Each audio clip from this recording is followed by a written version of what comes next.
आओ गुड़िया मेरी एक कहानी सुनो। जो कहानी तुम्हें है सुनाई गई उस कहानी का कोई खुलासा नहीं, राजा रानी का कोई असासा नहीं। ये फकत खेल है और फकत खेल है, पेड़ पौधे बने और ये पानी बने, खेल ही खेल में राजा रानी बने। खेल खेला गया, सब तमाशे हुए, फिर तमाशे से दो नाम पैदा हुए, एक राजा बना एक रानी बनी।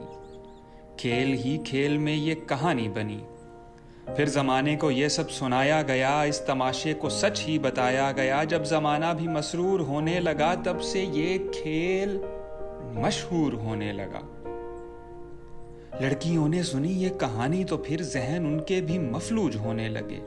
थाम कर हाथ लड़कों का कहने लगी, मेरा राजा है ये, इसकी रानी हूं मैं, बस दवानी हूं मैं, बस दवानी हूं मैं।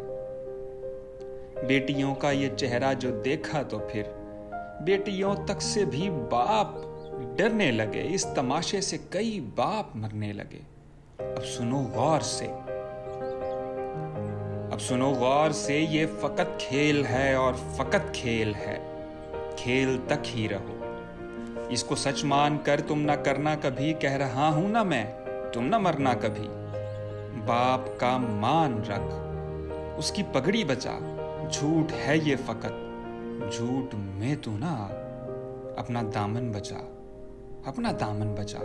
जाओ गुड़िया कहानी मुकम्मल हुई, कोई राजा नहीं कोई रानी नहीं, इस मोहब्बत की कोई कहानी नहीं, इस मोहब्बत की कोई कहानी नहीं।